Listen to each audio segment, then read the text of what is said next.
Hello everybody, my name is Yosep.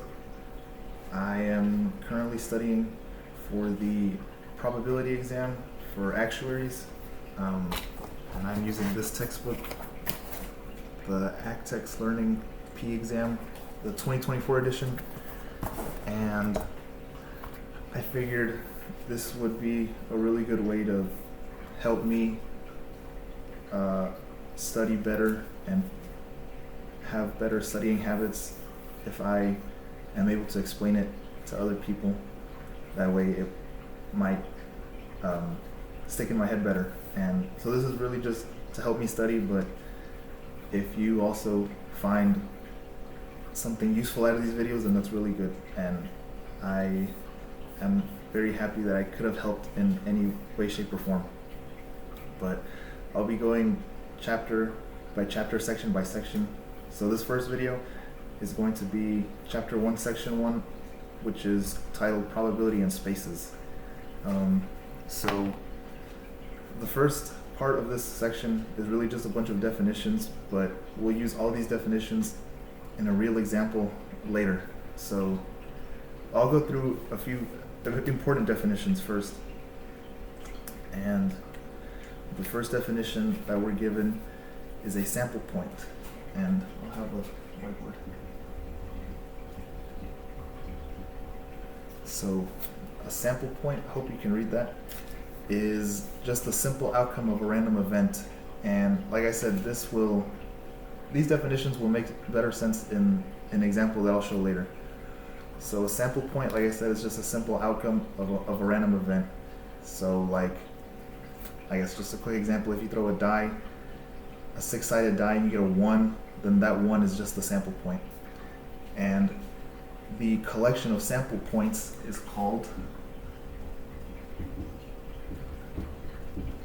the sample space. And another word for the sample space is called the full set. So like I said, that is just all the collection of all the sample points. So on a 6-sided die, the faces 1, 2, 3, 4, 5, and 6, individually they are sample points, but collectively they are called the sample space or the full set. Mutually exclusive outcomes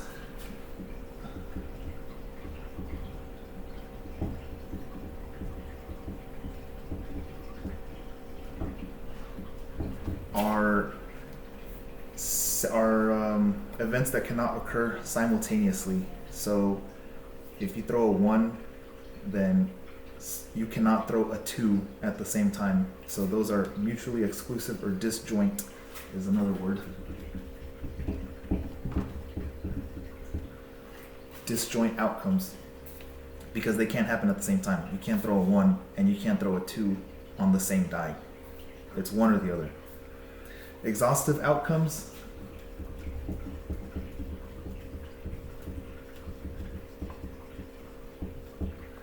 are they combine to the entire probability space. So it's just every possible outcome that you can have, right? So on a 6-sided die, again, you could throw a 1, 2, 3, 4, 5, or 6, and like that is it. Those are all of the outcomes. Those are the exhaustive outcomes, because you have exhausted every possibility. And so that's what exhaustive outcomes mean. An event, okay, so we're getting more into, this is a very important definition. So an event is a collection of sample points, or in other words, it's a subset. So if you have, just as an example, if you have the sample space right here, so we'll say this is the entire sample space, or the collection of points, then an event is a subset. And what that means is that it is only part of the sample space. So there is a subset inside of the sample space. We'll say it's this, and we'll call it A. That event only includes these sample points in this entire sample space. Like I said, all of these definitions hopefully If they don't make sense already, hopefully they make better sense in an example. The union of events is just it's just a union. If you have two different events or two different subsets, let's say A or B, hold on.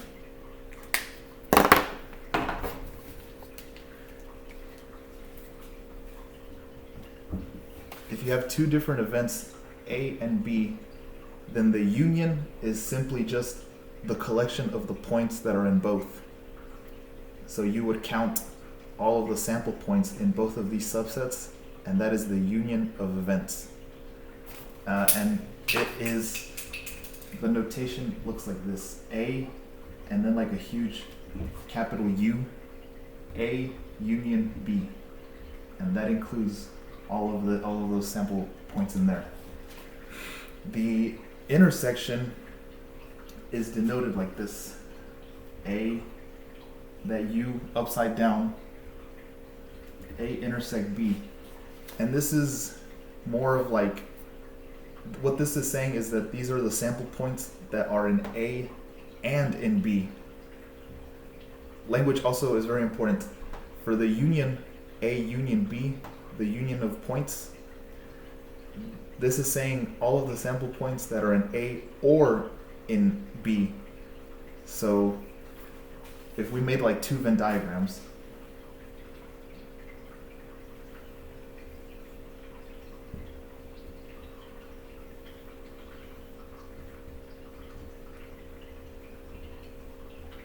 A union B and A intersect B, A union B, like I said, this is all of the sample points that are in A or in B. So really you're just looking at the entire collection, right? So this would include the sample points that are in A, which is all of this, the entire circle A, or they are in B, which would be the entire circle B. So you're looking at the entire, all of the sample points that are basically in both A or B. For the intersection of A and B, it's different. You're actually looking at a smaller group because the sample points that are in A intersect B have to be in both. So that means you're only looking at that middle sliver right here. Because A and B means that they are in both A and in B. So that's why you're only looking at that middle section. Whereas if they're in A or in B, they can be in either one. So you're looking at the entire A and B together. Okay, the complement of events, and it's not like a compliment like you give somebody, but it's with the E, complement. That is just everything that is not in an event. So if you have event A, then the complement would be A with an apostrophe, or A naught. That's another way of saying it. This is the complement of A because it's everything that is not in A. And like I said, it has that little apostrophe at the top. A sub-event is also known as a subset, and that's what I explained up here, where you have the entire sample space, but then you have a collection of points inside of that entire sample space, and this would be a sub-event or a subset of the larger set. A partition of events, this is like if you had a jigsaw puzzle. Okay, think of a jigsaw puzzle, right? A jigsaw puzzle is broken up into multiple pieces, and a partition is just the events that when you put them together, they equal the entire sample space. So let's take this sample space that we have up here again, and I'll just erase these in the middle. Then a partition would look like this, right? It's just like all of those, like I said, jigsaw pieces put together to equal the entire sample space. So a partition of events would just be all of the events that when you put them all together, they equal the sample space, the entire sample space. So like, we could call this partition like C1, this one's C2, C3, like that. And then we keep going until we complete the entire sample space. And another very important thing to notice is that you'll see that none of these partitions overlap with each other. And that means that they have to be mutually exclusive. In order to form a partition, the events need to be mutually exclusive, so they can't overlap with each other. And that's how you get a partition. Partition of events. De Morgan's law, this is going to be some really important, this will help us with problems later on in the textbook. But De Morgan's law is basically some laws involving probability. So there's a couple. So let's say we have the union of events. I'll write it down here.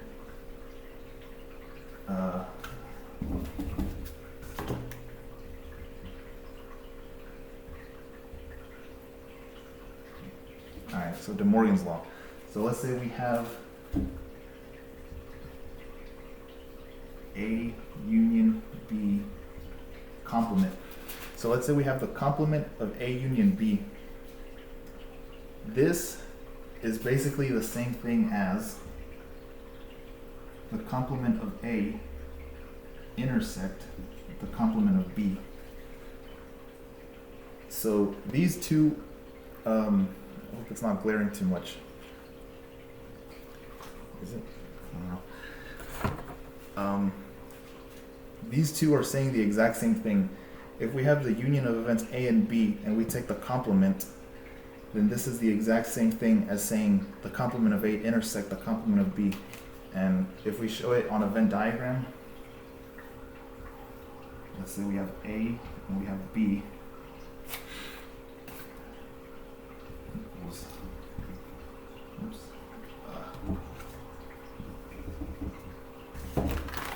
Oh. I'll put this in there.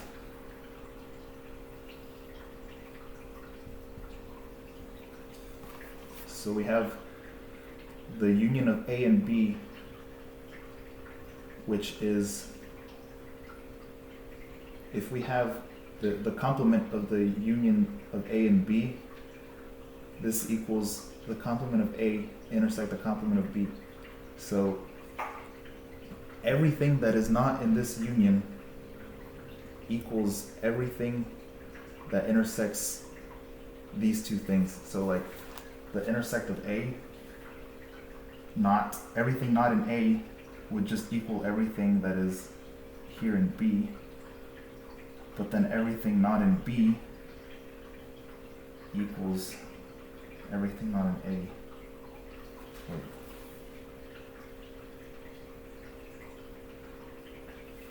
Hold on.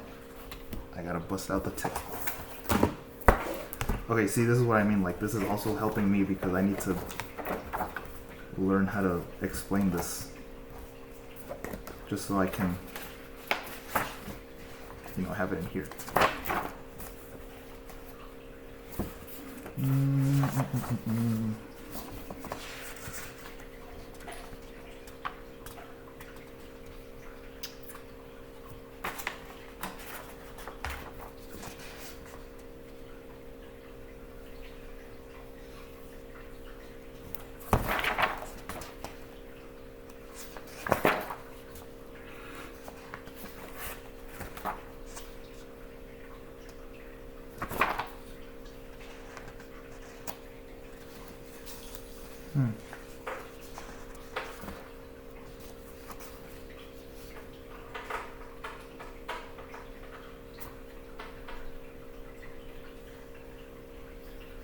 So I have the World Cup going on in the background. It's Netherlands, Japan right now.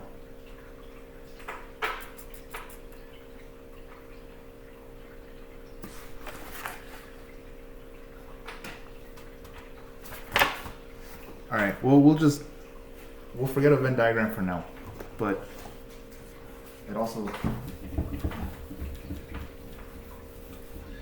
hopefully in a later example, we can understand why this makes sense. But for now, just take it as it is. Just remember this rule, and there is a similar rule regarding the intersection. So, like I said, we have, for the first part of this rule of De Morgan's law, A union B complement is equal to A complement intersect B complement. Similarly, we have that A intersect B complement is equal to A intersect union B complement. Like I said, hopefully we'll use these laws in a later example, but for now, like I said, just please take this as it is, and it'll make sense later, I think. Okay, now we're going to move on to our first example. We're going to use all of these definitions in this example, which involves a six-sided die.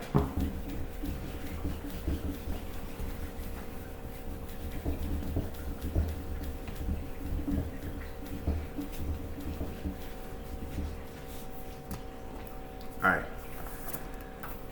So again, just suppose that we have a six-sided die, just a regular 1, 2, 3, whatever, a six-sided die. Then the probability space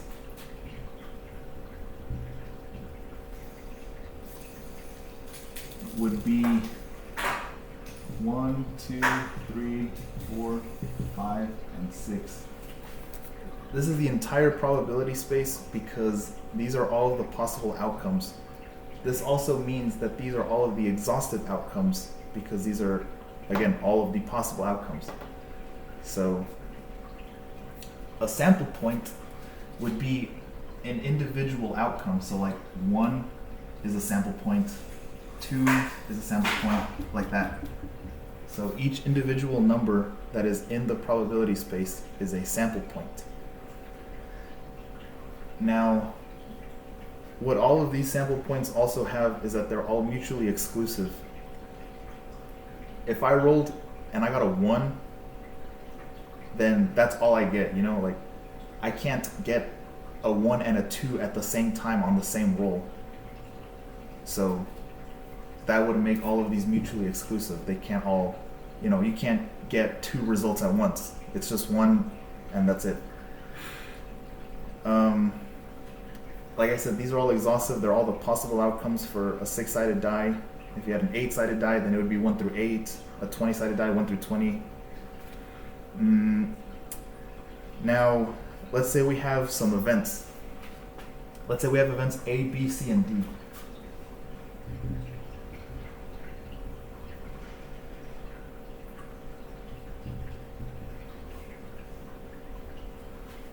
I guess another way of thinking about events is that they have parameters. So they have to abide by certain rules. Events have rules and the outcomes have to abide by the rules, and you'll see what I mean. So let's say that for event A is a number less than 4. So all the numbers that are less than 4 are 1, 2, and 3. So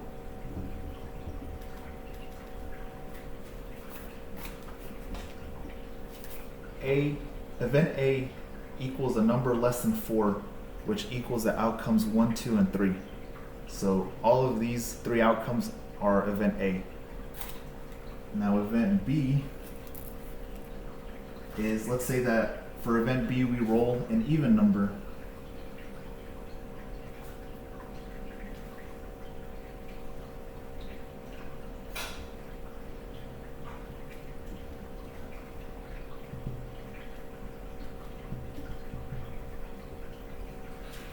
That means that our possible outcomes are 2, 4, and 6, because if for event B we can only roll an even number, that's it. It's just those 3.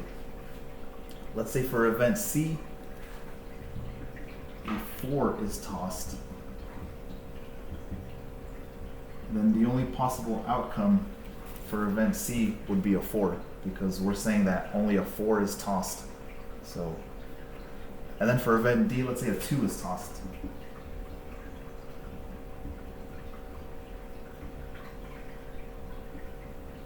Okay, so that means that our only possible outcome would be 2.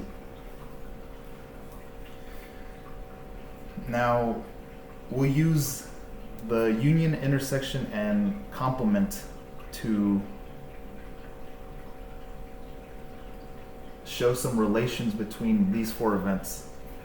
So let's say that let's A union B, right?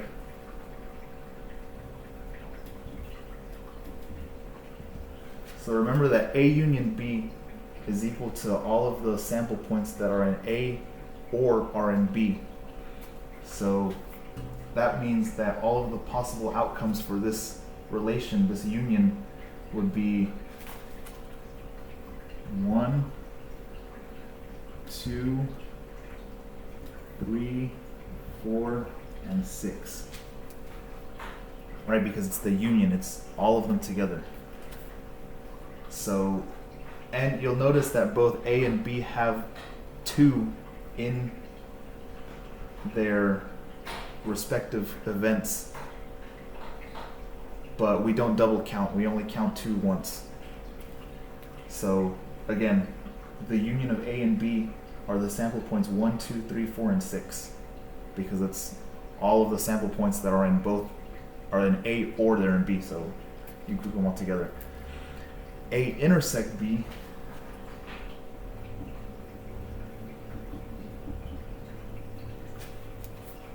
these are the sample points that are in both A and in B. So if we look at A, 1, 2, 3, we look at B, 2, 4, 6, the only sample point that is in both A and B is 2. And that's what the intersection of A and B is just 2, because that's the only sample point that is in both. Now if you look at another intersection, A intersect C, A has 1, 2, and 3, C has 4. There isn't a single sample point, or there aren't any sample points that are in both A and in C. So this intersection is equal to, this means the null set. This basically means nothing. There is nothing that is in both A and C, because they both have different sample points. There aren't any that are in both. Another thing we can say specifically about B and D is that D is a subset of B. This looks like a little C. But it's basically like a smooth alligator mouth. It's just like, you know, D, it doesn't mean subset, so D is a subset of B. And remember what we said about subsets is that they are inside of a larger set. Subsets are part of a larger set. And what this means is, since D is only the sample point 2 and B has 2, 4, and 6, then the entirety of D is in B. Since D only has sample point 2 and 2 is in the event of B, that's why we say that D is a subset of B. D is inside of B.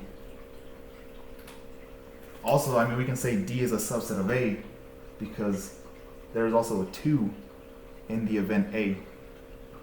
So all of D is in A. But, I mean, we can put that here. D is a subset of A. Cool.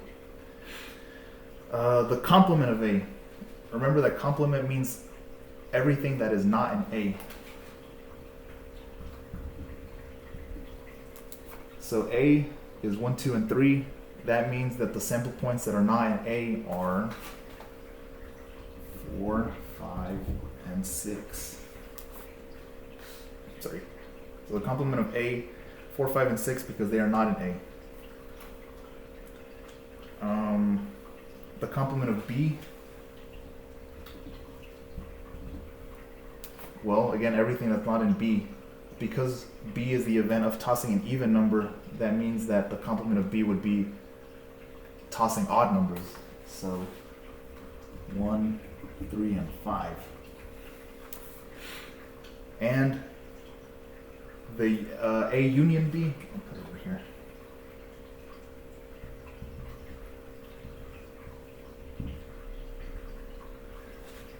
Remember, A union B is just the union of all of the sample points in both events. So A union B is 1, 2, 3, 4, and 6. And actually, we kind of already wrote this here, but there's an extra part to this.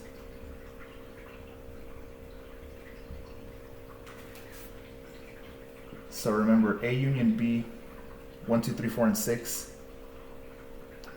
And this is where De Morgan's law comes into place, or comes into play, because if A union B is all of this, then that means that A union B complement, or everything that is not in A union B, which again from De Morgan's law is A complement intersect B complement, this equals 5.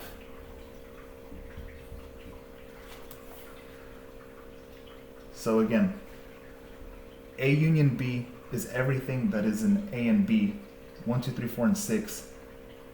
So if we take the complement of this union, which is equal to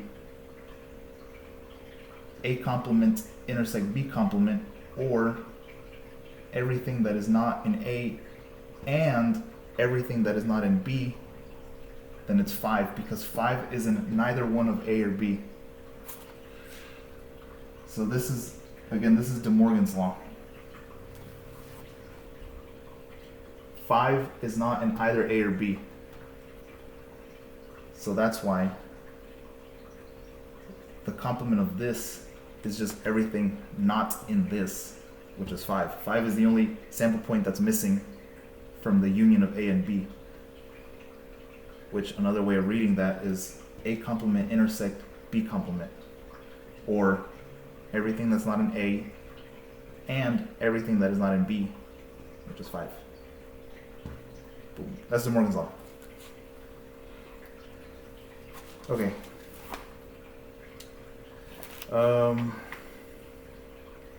The next few things are, I guess it's just like distributive laws of set theory. So like, oh, here, let me erase.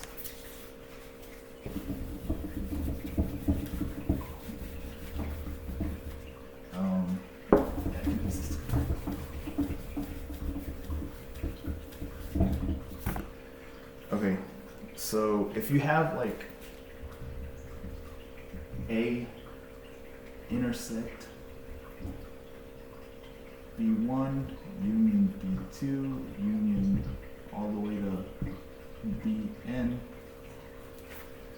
So you read this A intersect B1, union B2, B union B3, union however many event B's you have, then you can just distribute this intersection to all of these B's. So this would look the same as A intersect B1 union A intersect B2 union A intersect Bn. So this is just, like I said, this is just showing the distributive properties of set theory. If you have an intersection that is outside of the parentheses of all of these events, you can distribute that intersection to each B event, and then it'll just look like this. So these are the same thing. And then likewise, you can distribute a union notation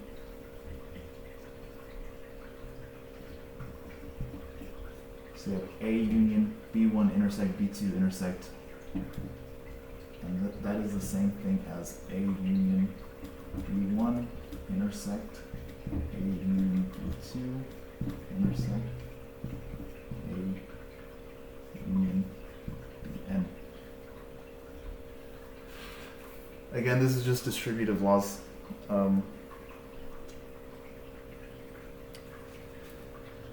And what else do we have?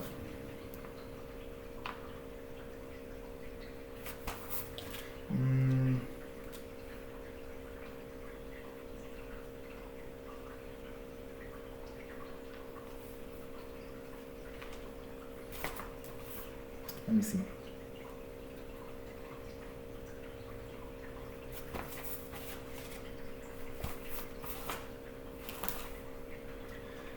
If the union of B are exhaustive events, then for any event A intersect C. Okay, that's just that same thing.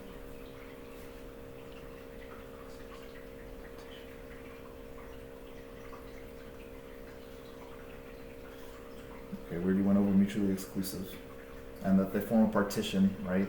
Partitions are events that when you put them together, they form the entire sample space, but they can't overlap, which makes them mutually exclusive.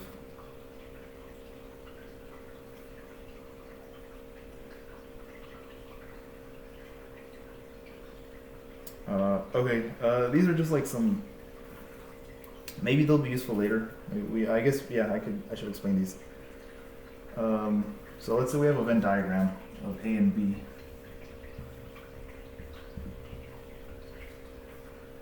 So this section here, which is A, but it's the part of A that doesn't overlap with B, so it really just stops right here at this line.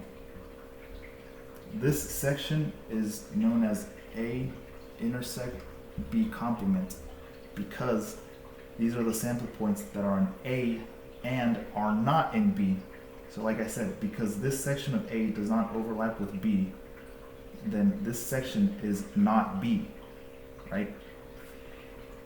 And this section in the middle is where the complement happens, or excuse me, the intersection happens.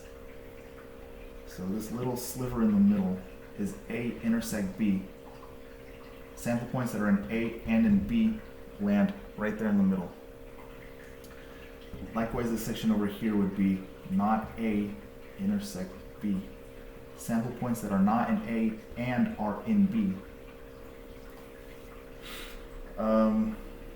If we have an event A, then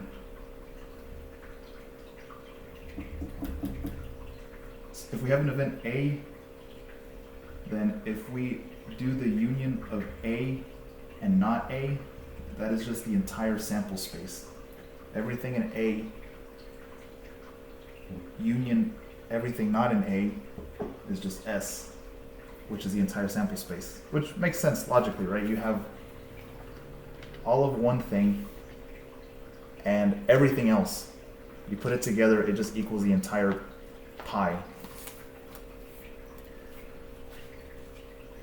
Similarly, using that logic, if we do A intersect A complement, that is the null set. If we have A intersecting not A, how can you have a sample space in one thing and the opposite of that same thing? You can't split that thing across both planes, right? So nothing would be there. So like you have a circle and let's say you cut it in half. This one half is A, this other half is not A. You know, you can't have a sample point in both sections of the circle and then it be the same thing, because it's not. They're two separate instances. And so that's why nothing lands here, because, well, yeah, you can't have one thing in A and one thing and the same thing and not A. So that's why it's the null set.